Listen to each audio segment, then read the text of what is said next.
Bonjour à tout le monde. Maintenant, nous regardons la comparaison des proportions.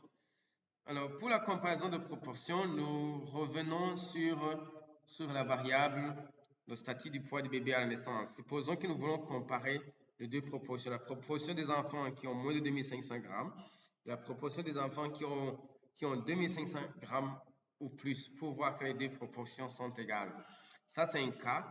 La deuxième comparaison, c'est quand vous avez une référence. Donc, vous avez une proportion de référence et vous voulez voir ce que vous avez trouvé et se comporte comme ce que vous avez comme référence. Alors, nous allons dans Do File. OK. Dans Do File, premièrement, je prends le chapitre, disons le cours 2, cours numéro 2. Je vais effacer ceci. Cours numéro 2. Voilà. Premièrement, je reviens sur la leçon précédente. La première leçon sur analyse, c'est quelle analyse? C'est cette analyse-là. Résumer une variable catégorielle avec Stata. Je vous recommande de revenir sur cette leçon. Qu'est-ce qu'il faut faire ici? Je reprends un peu. On a fait tabulate low. Nous constatons, je ne vais pas interpréter ceci parce que nous l'avons déjà interprété dans la leçon précédente. Alors, et nous voulons comparer ces deux proportions. On veut voir si 68,78% sont statistiquement égales à 31,22%. N'oublie pas que 31,22%, c'est la proportion des enfants qui ont un poids faible, inférieur à 2500 grammes. Et cette proportion est statistiquement égale à la proportion des enfants ayant un poids égal à 2500 grammes ou supérieur. C'est ça que nous voulons regarder. Nous faisons le test de proportion.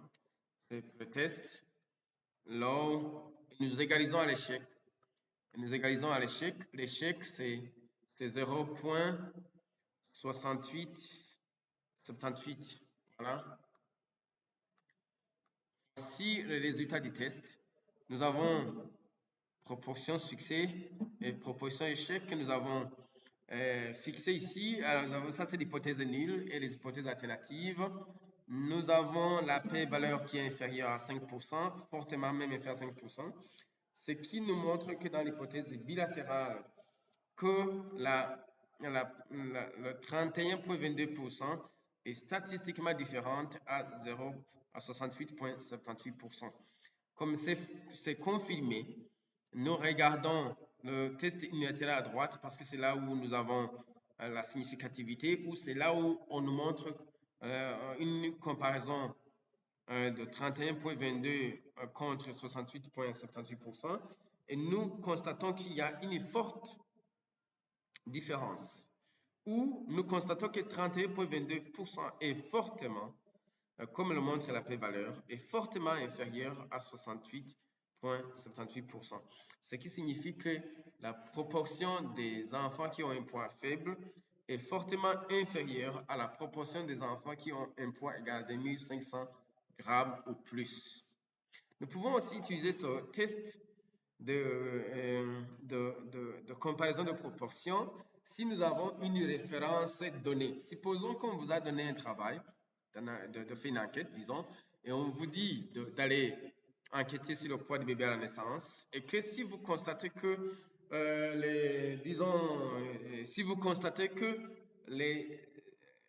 la proportion des enfants avec un poids faible est égale à 35%, disons, à 35%, nous dirons qu'il y a un problème. Donc, le décideur va directement réagir ou prendre une décision relative. Et voilà que vous allez collecter les données sur le terrain et vous constatez que vous avez 31,22%. Quelle alors la décision ou quelle recommandation qu'il faut donner au décideur? Parce que le décideur vous a dit de prendre comme référence 35%, et voilà que vous trouvez 31,22%.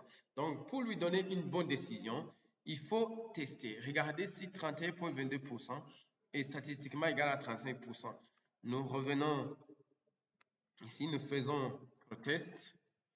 Le test low égale 0,035.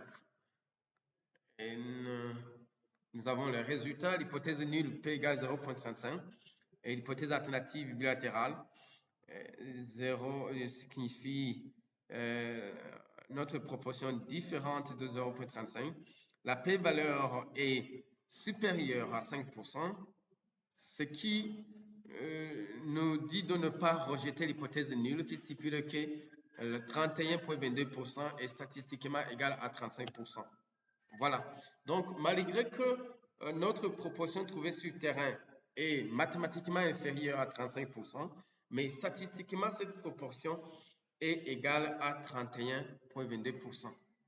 Non, et mathématiquement, le 31,22%, nous que nous avons trouvé sur le terrain, est inférieur à 35% comme indicateur donné par le décideur. Mais statistiquement, nous constatons que 31,22% que nous avons obtenu sur le terrain se comporte comme 35% qui a été donné par le décideur. Donc, nous invitons le décideur à prendre une décision.